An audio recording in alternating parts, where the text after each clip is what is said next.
Banks go silent, gas stations run out, and store shelves empty, not because of panic buying, but because the trucks stop rolling in. Now picture this. If the economy came crashing down tomorrow, which U.S. states wouldn't just endure, but actually lead the comeback? Some have emergency cash stockpiles, others sit atop oceans of oil, command global tech markets, or dominate food production. A select few could keep trains running, planes flying, and even support neighboring states on economic life support. So, which states could actually rescue America in the face of a total financial collapse? Stick around, because these 10 might just hold the nation's last line of defense. Number 10.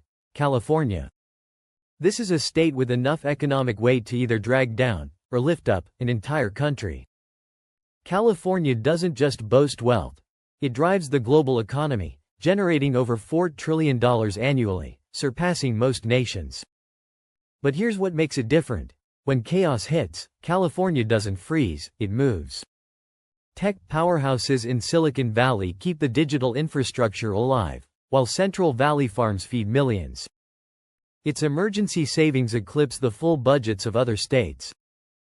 If the economy were to unravel, markets crashing, supply chains shattering, federal aid vanishing, California has the size, innovation, and resources to stabilize itself and extend help outward. Still, there's a catch. Could internal challenges pull it down first? In a national economic crisis, California won't just be involved. It could determine whether the country collapses or claws its way back. Number 9. Texas. Imagine a country without energy, transportation, or freight. That's where Texas becomes more than a state, it becomes a national artery. Built for resilience, Texas powers the grid, fuels cross-country hauls, and anchors U.S. trade routes. Even if Washington shuts its doors, Texas still holds one of the largest emergency funds in the country, over $27 billion ready for deployment. But Texas isn't just oil fields and refineries. It's aerospace, agriculture, tech hubs, and the largest freight network in America. This state can go it alone, and bring others with it. Still, in a total collapse, would Texas take the lead, or decide to go solo? That's a question worth asking. Before we go on, make sure to subscribe. Your support helps us dig deeper and tell the stories that really matter. Number 8. Wyoming. With a population smaller than many cities, Wyoming might look quiet, but it's got financial firepower most states can't touch. How does a state with under 600,000 people manage to stand so strong? The answer lies in its soil. Wyoming is stacked with raw energy resources like coal, oil, natural gas, and minerals essential for everything from power plants to smartphones. And here's what might shock you. Wyoming can keep its government running for nearly a full year, over 300 days, without collecting a single new tax. That's rare air. Most states would be gasping within weeks. But it's not just about money. In a supply chain meltdown, Wyoming's control over essential raw materials suddenly becomes critical. The country still needs power, fuel, and manufactured goods, and Wyoming can still deliver. It runs lean, carries low debt, and doesn't rely on bloated government structures. It doesn't need rescuing, it could be the rescuer. But here's the risk. With so much of its strength tied to fossil fuels, Wyoming's future depends on energy demand. If the world still runs on oil during a crisis, Wyoming wins. But if that shifts fast, even this titan could wobble. So the real question is, does Wyoming become a hidden fortress in the storm, or the ace we forget until it's too late? Number 7. Massachusetts. This isn't a state of steel or oil, it's a state of minds. Behind ivy-covered campuses and billion-dollar research labs, Massachusetts hides a brain-driven economy that could be America's secret weapon. While others provide fuel or food, Massachusetts creates the systems that keep hospitals operating, defend networks from cyber threats, and produce the next life-saving vaccine. That's not just academic, it's national security. And when disaster strikes, who does Washington turn to? The state with more than 100 universities. The state with elite hospitals, biotech labs, and cutting-edge AI research. Massachusetts doesn't ride the economy, it rewires it. Its emergency savings are solid, its jobless rate among the lowest, and its industries, education, healthcare, tech, don't crumble under supply chain issues. They're driven by intellect and expertise, which don't vanish in a crash. Hit subscribe while we break this down. Your support helps reveal the big picture you won't get anywhere else. Back to Massachusetts. While others scramble to hold power lines together, Massachusetts is solving cyber breaches, coordinating medical responses, and navigating the scientific challenges of the moment. It could become a national control center during recovery. But here's the warning: the state's high cost of living is a ticking time bomb. If paychecks freeze and inflation bites, even strong sectors might falter. And its reliance on elite, federally supported industries means a federal funding cut could hurt badly. So the question stands: can Massachusetts carry others with it, or will its success become too fragile to hold up the nation? Because brilliance means nothing without backbone. And Massachusetts may be one of the rare states that has both. Number 6. Georgia. This is a state defined by movement of goods, people, and power. But in an economic collapse, does that speed help or expose Georgia? Let's look closer. Nearly every shipment, groceries, emergency supplies, manufacturing parts, moving through the southeast touches Georgia. Not by luck, by design. Atlanta's Hartsfield-Jackson isn't just busy, it's the world's busiest airport. Savannah's port? The fastest growing container hub in the U.S. Every critical road and rail line down south? They funnel through Georgia like arteries through a heart. So when the economy stalls, Georgia keeps the blood flowing. It's not just a junction, it's a logistics giant. In a breakdown, that's not just useful, it's vital. What's more, Georgia doesn't put all its eggs in one basket.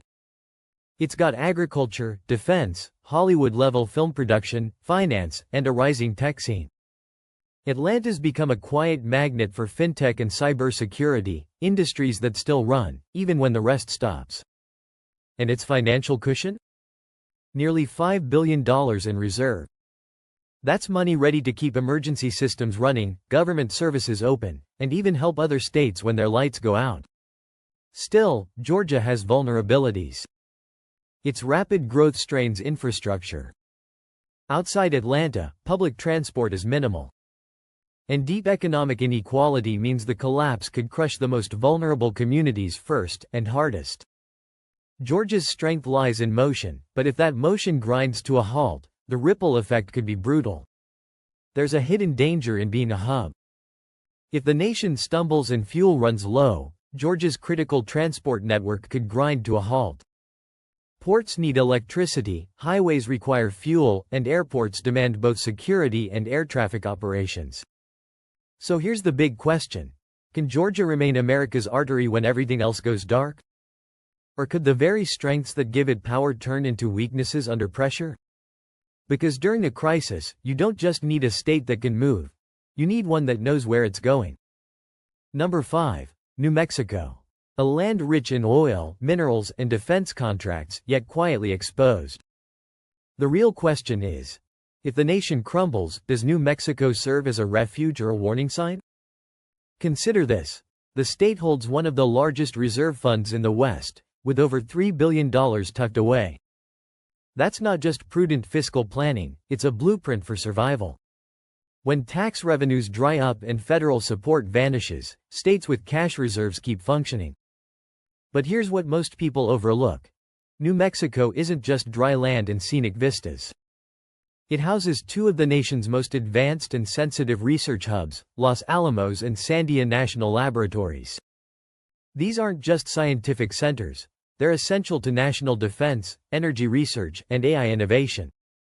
In a breakdown, Washington will still prioritize its nuclear and security assets. That means continued jobs, steady funding, and strategic influence. And then there's the oil.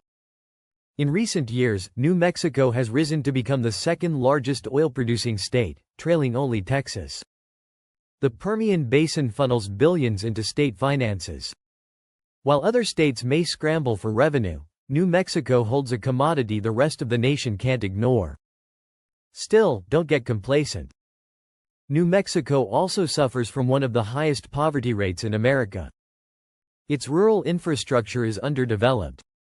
Many residents depend heavily on federal support for healthcare, education, and housing. If that pipeline is severed, widespread hardship could follow, and fast.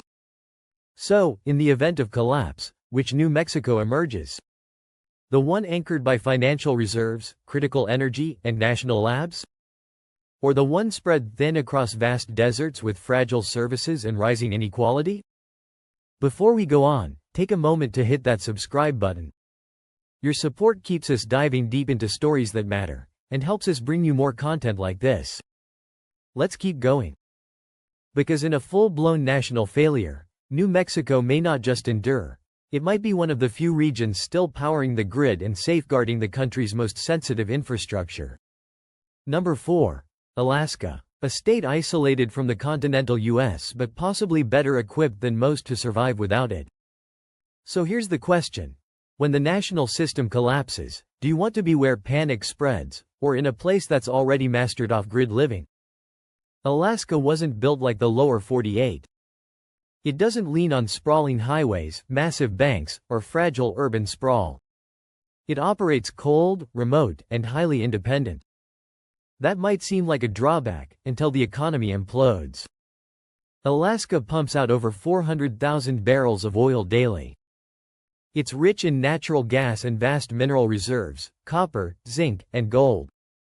Its fisheries don't just feed Alaskans, they supply much of the U.S. when fuel shortages hit and food prices skyrocket.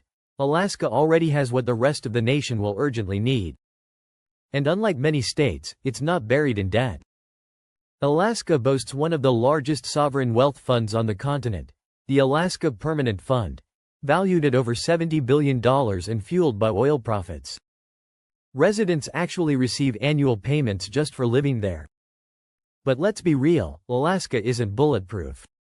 Much of its infrastructure, from power grids to hospitals, is spread thin across remote, hard-to-reach areas. Supply lines from the lower 48 still play a major role. If those collapse, even Alaska will feel it. And its already high cost of living could become unbearable, with essentials priced out of reach. Still, when the question is who can survive without the system, Alaska doesn't just get by, it thrives.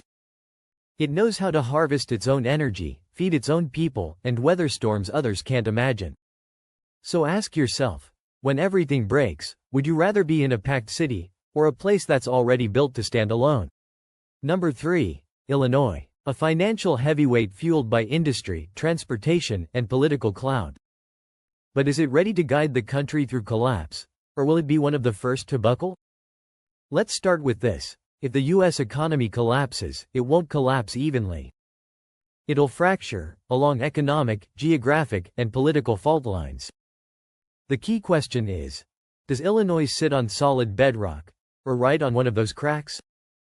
First, do us a favor and hit that subscribe button. It helps us keep bringing you deep, well-researched content, especially when others are just guessing. Back to Illinois, because this one's complex. On the surface, Illinois is a beast. Chicago is a global economic hub, ranking among the top 10 financial centers in the world. It's home to the nation's second-largest futures exchange, a top-tier international airport, and a web of rail lines and freight systems that touch nearly every U.S. state. Food, steel, medicine, data. When the system falters, Chicago doesn't vanish. It becomes ground zero. But here's the problem. Illinois carries one of the heaviest state debts in America, over $200 billion just in pension liabilities. Even in good times, this burden weighs down services, infrastructure, and education. In bad times? It could become crushing. And outside Chicago, things get even tougher. Much of rural Illinois, especially downstate, has been fading for decades. Job losses, population decline, and crumbling infrastructure are the norm. These regions depend heavily on state assistance, and if that dries up, there's no backup plan. That said, Illinois has real advantages.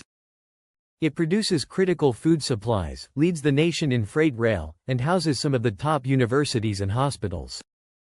These could all become lifelines during a national rebuild. So the question isn't just whether Illinois can survive a collapse, it's whether its strengths can lift the state as a whole. Or will Chicago stand tall while the rest of Illinois falls behind? In a nation tearing at the seams, Illinois could become a cornerstone or crack under the pressure. Number 2. Virginia. What happens when the nerve center of America's government and defense starts to falter? If the economic engine that powers national security stutters, who steps up, and how fast? Virginia is deeply tied to the federal machine. Millions of people here depend on government contracts, military bases, and high-tech industries. In fact, over 20% of jobs are directly linked to federal operations. Think about that. If D.C. stalls or funding dries up, Virginia's economy doesn't just wobble, it could plunge. Northern Virginia alone is home to some of the country's most vital federal institutions, from the Pentagon to the CIA and other pillars of the intelligence community. These organizations pump billions into the local economy through contractors, businesses, and workers. But that reliance is a double-edged sword. Any major budget cuts, shutdowns, or political gridlock could slam Virginia's economy hard. And it's not just the government. Virginia's booming cybersecurity sector is intertwined with national defense. A hit to these industries would ripple into innovation, national security, and everyday livelihoods. Meanwhile, not all of Virginia is booming. Rural areas across the state struggle with population loss, limited job markets, and a heavy dependence on federal aid. If that support dries up, they'll be among the first to feel the pain. Let's be honest, Virginia holds significant potential to help steady a faltering economy. Yet, that same influence comes with vulnerabilities that could leave it among the hardest hit if uncertainty takes hold. Will Virginia step up as a stabilizing force, or collapse under the strain of its own economic ties? Now, let's talk about number 1, Arkansas. What if the unlikely hero in an economic crisis isn't a booming tech center or a sprawling city, but a state often overlooked, known more for its scenic landscapes and quiet towns than national headlines? Arkansas may not seek the limelight, but behind the scenes, it's laying down a foundation that few states can rival. Why? Because when other systems fail, Arkansas still delivers food, energy, and vital community connections. It's home to one of the nation's largest rice producers and stands tall in the poultry industry. When grocery stores elsewhere run dry, Arkansas's agricultural strength keeps dinner on American tables. But what may really surprise you is how well-rounded its economy is. Beyond its farms, Arkansas hosts the world's largest retailer, Walmart, headquartered in Bentonville. Add in its expanding manufacturing base and robust transportation infrastructure, and you see a state that's far more than farmland. Its logistics network is no joke, with key access to river ports and railway lines that connect it straight to America's core. And while many states are buried in debt, Arkansas operates with fiscal discipline. Its emergency reserves, a rainy day fund worth hundreds of millions, provide a cushion to keep state services running smoothly if federal support ever slows or disappears. That said, there are still hurdles to clear. Poverty levels remain above the national average, and healthcare access in rural regions is limited. But Arkansas's strength lies in its diversity, economically, geographically, and strategically. Its resilience, shaped by its broad economic base and smart financial management, positions it as a silent powerhouse capable of helping stabilize the country when crisis hits. So, when the next economic storm barrels through, will Arkansas be one of the last places America can still rely on? The answer might be closer than you realize. If this gave you a new perspective, don't forget to hit subscribe, like, and share. Stay ahead, because knowing which states could help save the nation may be the key to surviving the challenges ahead.